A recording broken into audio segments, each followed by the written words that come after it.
University మంచి భవిష్యత్తు కోసం తెలుగు విద్యార్థులు ఇష్టపడే యూనివర్సిటీ. కాల్ 9059052378 9059052379.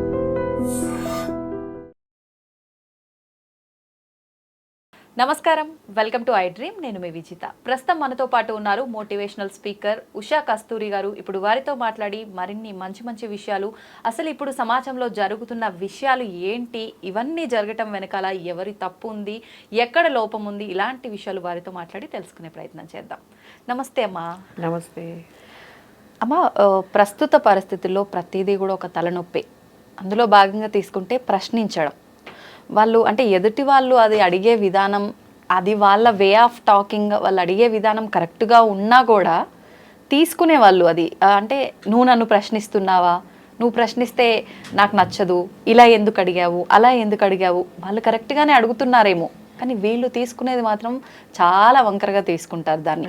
ఈ ప్రశ్నించడం అనేది చిన్న వాళ్ళ దగ్గర నుంచి, టీనేజ్ పిల్లల దగ్గర నుంచి, భార్యాభర్తల మధ్య కానివ్వండి, ఒక రిలేషన్లో కానివ్వండి, ప్రతి ఒక్క దగ్గర సమస్యగానే మారిపోతుంది. అక్కడికి నేబర్స్ విషయంలో కూడా అంటే నువ్వు నన్ను క్వశ్చన్ వేస్తావా, నీకు నేను ఎందుకు సమాధానం ఇవ్వాలి, ఇలా తీసుకుంటే ఇప్పుడు టీనేజ్ పిల్లల విషయంలో ఇంట్లో పిల్లలు కాలేజ్ చదువుతున్న వాళ్ళు ఉన్నారు అంటే వాళ్ళని ఏదైనా ప్రశ్నిస్తే నువ్వు నన్ను అడుగుతావా, నేను ఎందుకు చెప్పాలి నీకు, నేను వెళ్ళిపోతాను ఇంకోసారి అడిగినావంటే, లేదంటే నేను చచ్చిపోతా, ఇట్లా మాట్లాడే పిల్లలు ఉన్న ఇల్లులు కూడా చాలా ఉన్నాయమ్మా ప్రస్తుతం.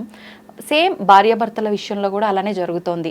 నువ్వు నన్ను ఎందుకు క్వశ్చన్ చేస్తావు, నేను నిన్ను అడగలేదు కదా, నువ్వు కూడా నన్ను అడక్కు, అడిగినావంటే వద్దు, మనం కలిసి ఉండలేము, మన ఇద్దరికి సెట్ అవ్వదు, విడిపోదాం, లేదంటే రోజు తన్నుకుంటాం. ఇలాంటి సమస్యలు ఎక్కువగా చూస్తున్నాం. ఒక్క ప్రశ్నించడం ఆధారంగా తీసుకొని ఇన్ని సమస్యలకు దారితీస్తుంది. ఏం చెప్తారమ్మా దాని గురించి, ఎక్కడ తప్పు జరుగుతుందంటారు? ఇప్పుడు పిల్లల విషయం తీసుకుందాం. పిల్లల విషయం తీసుకుంటే లేచావా, లేచిన వెంటనే అమ్మ అడిగే ప్రశ్న ఏంటి, పిల్లల్ని పళ్ళు తోముకున్నావు అని అడుగుతుంది కదా. అవును, స్టార్టింగ్ ఆ క్వశ్చన్స్ అక్కడే మొదలైనవి. అంతే, ఫస్ట్ మొదటి ప్రశ్న కదా. ఇప్పుడు ఇంట్లో ఉన్న వాళ్ళకి కాఫీ టీలు ఇచ్చే ముందు అడుగుతారు ఆ ఇంటి ఇల్లాలు, అత్తగారిని కానీ మామగారు లేకపోతే భర్త, ఇంట్లో ఉన్న చుట్టాలు, ఇంటికి ఉన్న చుట్టాలు వచ్చారు వాళ్ళనే అడుగుతారు కదా, కాఫీ తాగుతారా, టీ తాగుతారా. ఇంటికి రాగానే అడిగే ప్రశ్న వాళ్ళ ఇంటికి వచ్చిన వెంటనే ఎవరైనా ఇంటికి వస్తే మనం ఏం అడుగుతాం, కాఫీ తాగుతారా, టీ తాగుతారా, లేదా ఒక టైంలో వస్తే భోజనం చేశారా, రండి భోజనం చేద్దరు కానీ. అంటే అది తప్పు కాదు కదా.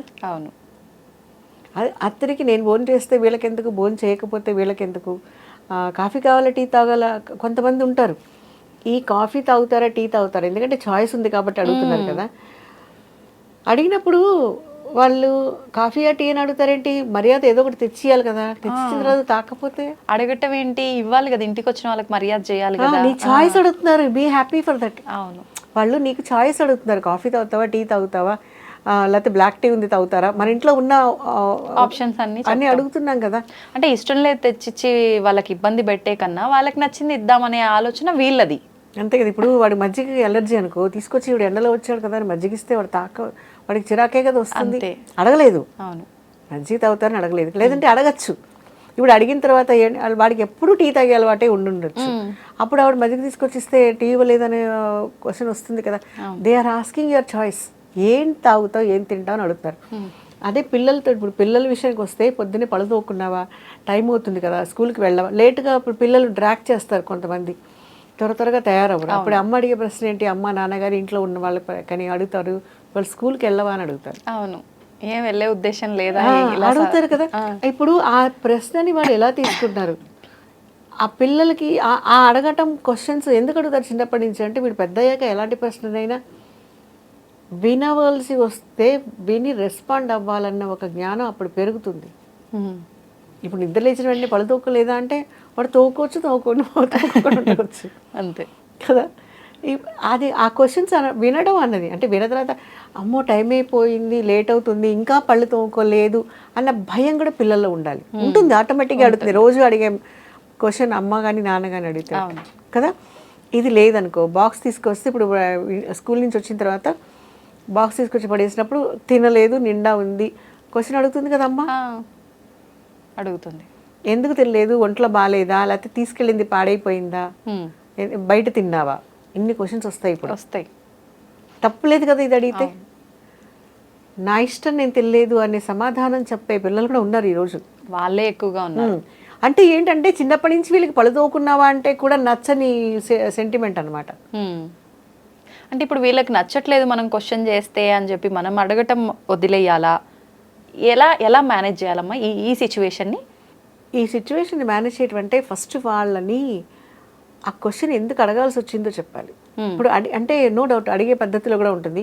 ఏమన్నా అన్నం వదిలేసావు, బాక్స్ తినలేదు, బాగాలేదా, బయట తిన్నావా, లేకపోతే ఏమన్నా స్నాక్స్ ఎక్స్ట్రా తిన్నావా, పొద్దున బయట ఏమన్నా తెచ్చుకుని తిన్నావా, లేదంటే కొనుక్కుని తిన్నావా అని అడిగారు అనుకోండి, ఆటోమేటిక్గా సమాధానం చెప్తారు పిల్లలు. అలా అడగకుండా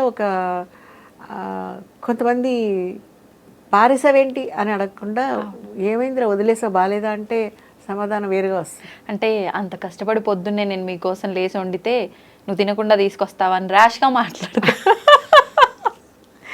ఉన్నారు, అలాంటి వాళ్ళు కూడా ఉంటారు. ఇప్పుడు పొద్దున్నే ఎవరి కోసం చేసావు, నీ బాధ్యత నువ్వు చేసావు. అయితే చేసిన తర్వాత నువ్వు అడిగే దాంట్లో ఉంటుంది ఏమన్నా బాగాలేదా. నేనైతే ఏమంటా తెలుసా, మిగిలించి తెస్తే దారిలో వచ్చేటప్పుడు కుక్కకైనా వేస్తే పాపం తినేది కదా, ఎన్ని కుక్కలు నేను స్కూల్లో పిల్లలు కూడా చెప్తాను ఆ విషయం. ఓకే మీకు మూడు లేదు తినలేదు, నచ్చలేదు తినలేదు, మీ అమ్మ ఉప్పేయడం మర్చిపోయింది తినలేరు, okay some times it happens, ఒక్కొక్కసారి పొరపాటు జరుగుతుంది. ఈ మధ్యకాలంలో పేరెంట్స్ ఇంకొకటి ఏం చేస్తున్నారంటే ఏదైనా నచ్చని కూర నచ్చని ఫుడ్ ఐటమ్ అనుకోండి, స్కూల్లో సచ్చినట్టు టీచర్స్ భయానికైనా తింటారు, ఇంట్లో తినరు కాబట్టి అని చెప్పి ఇష్టం లేదైనా సరే పెడుతున్నారు చాలామంది. కాదు, ఎంత ఇష్టం లేని కూర అలా కాదు, ప్రతి కూరని వాళ్ళు ఇంట్రెస్ట్గానే ఇష్టంగానే తినాలి. బలవంతంగా ఏదో టాబ్లెట్ వేసుకున్నట్టు తినకూడదు, అది వంట పట్టదు ఒంటికి కదా. ఇది నేను చూసాను చాలా మంది పిల్లలు. ఇప్పుడు అడిగే ప్రశ్న నీకోసం పొద్దున్నే కష్టపడి లేట్ చేశానంటే నువ్వు చెయ్యాలి, చేసావు. వాడు తినాలి తినలేదు, నో డౌట్ అగ్రి, కానీ ఎందుకు తినలేదు అడుగు, ప్రశ్న అడగండి. ఏమన్నా బాగాలేదా, ఏమన్నా నచ్చలేదా నీకు అని అడిగితే ఆన్సర్ వేరేలాగా వస్తుంది. ఎందుకంటే వాడికి క్వశ్చన్స్ వినడం అలవాటైంది. క్వశ్చన్స్ వేస్తారు ప్రతి వాళ్ళు, అమ్మ వేస్తుంది, నాన్న వేస్తుంది, స్కూల్కి వెళ్తే ప్రతి టీచర్ వేస్తుంది కదా. ఇప్పుడు దారిలో నడవకపోతే ఇప్పుడు ఆ టైంలో రీసెస్కి వెళ్తే వాళ్ళు బాత్రూమ్కి వెళ్తే హెచ్ఎం టీచర్ని క్వశ్చన్ చేస్తుంది, ఎందుకు అబ్బాయి అలా వెళ్తున్నాడు అస్తమానం, లేదంటే అమ్మాయి ఎందుకు అలా తిరుగుతుంది అస్తమానం గ్రౌండ్లో అని. కొన్ని రూల్స్ అండ్ రెగ్యులేషన్స్ ప్రకారం ఉంటాయి కదా స్కూల్స్లో. ఇప్పుడు వెళ్ళేటప్పుడు మధ్యలో క్లాస్ రూమ్లో లేచి వాడు వాష్రూమ్కి వెళ్తానంటే ఏ అమ్మాయి కానీ అబ్బాయి కానీ టీచర్ అడుగుతుంది, ఎందుకు ఇందాకే కదా బ్రేక్ టైం అయిందని అడుగుతుంది. అది క్వశ్చనే కదా. అవును. సో ఇవన్నీ విని వాళ్ళకి ఎందుకు చేయలేకపోయారు, ఎందుకు చేస్తున్నారు అన్నది ఆన్సర్ ఇచ్చే ఇంగితం పిల్లల్లో పెరగాలి.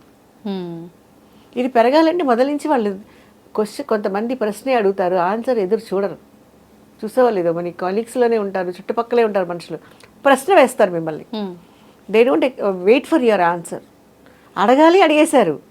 అలాంటి వాళ్ళకి ఆన్సర్ చేయాల్సిన అవసరం కూడా లేదంట నేను. నీ చీర చాలా బాగుంది అంటారు, నువ్వు నవ్వే లోపల వెళ్ళిపోతారు. అవును కదా. మన క్వశ్చన్ అడుగుతారు, ఏంటి లేట్ అయిందా, ఎందుకు లేట్ అయింది, వెయిట్ చేసి ఒక్క నిమిషం వినొచ్చు కదా. అవును. లేట్ అయిందని ఎందుకు అడిగావు, who are you to raise a question. అవును. ఇలాంటి సిచ్యువేషన్స్ కూడా చాలా ఫేస్ చేస్తుంటారు, పిల్లలు చేస్తారు.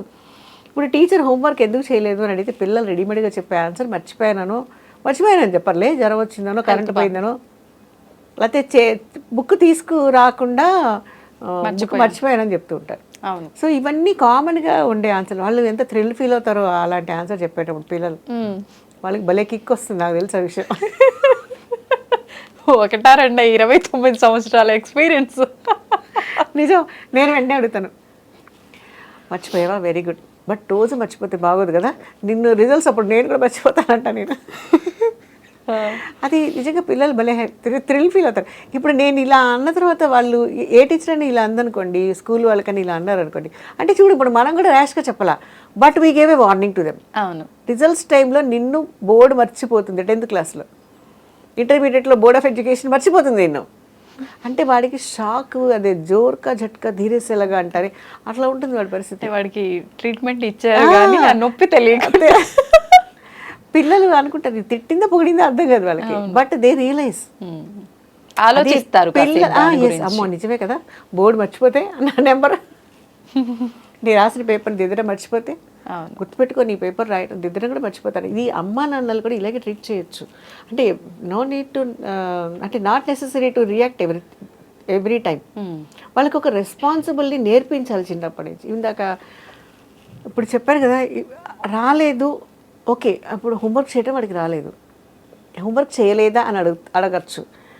టీచరు పాయింట్ ఆఫ్ వ్యూలో ఇంకొక క్వశ్చన్ ఏం అడగచ్చు, నీకు అర్థం కాలేదా, ఎందుకు చేయలేదు అని అడగాలి. అవును. అంటే వాడికి ఏదో బేసిక్ ప్రాబ్లం ఉందో, లేకపోతే హోంవర్క్ వాడు ఎలా స్టార్ట్ చేయాలో కొంతమందికి అర్థం కాదు, అవును. అందువల్ల చేయలేదు. ద సేమ్ క్వశ్చన్ పేరెంట్స్ కూడా అడగాలి. ఎందుకు హోంవర్క్లో ఎన్ని రిమార్క్స్ ఉన్నాయి, నోట్స్ ఎందుకు రేయలేదు, ఒకసారి ఆలోచించండి. వాడి నోట్స్ ఎందుకు రేట్ అవుతుందంటే వాడు రాయలేకపోతున్నాడా, రాయటంలో ప్రాబ్లం ఏమైనా ఉందా?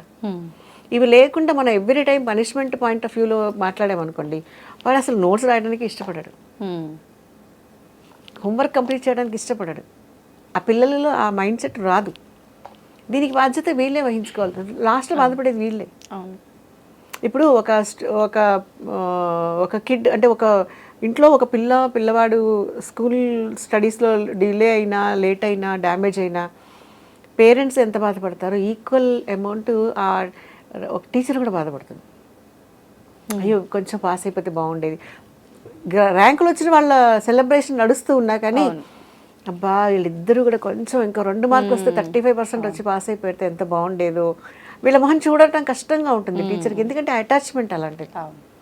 సో క్వశ్చన్ చేస్తే వినాలి అన్న ఇంకితం వాళ్ళలో కంటిన్యూటీలో వస్తుంది. అది అయితే అడిగే విధానం బట్టి వాళ్ళు రెస్పాండ్ అవుతారు.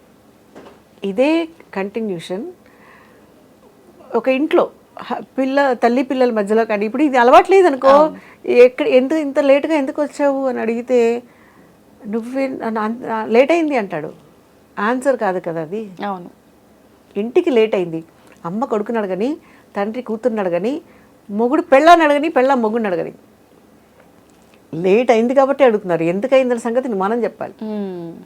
చెప్పకపోతే ఖచ్చితంగా అక్కడ లేట్ మాట అయింది. మాట పెరుగుతుంది. చాలా మంది చూసేవాళ్ళు లేట్ అయింది, లేట్ అయింది, వై ఇట్ ఈస్ సో అన్నది కదా వాళ్ళు అడుగుతున్నారు.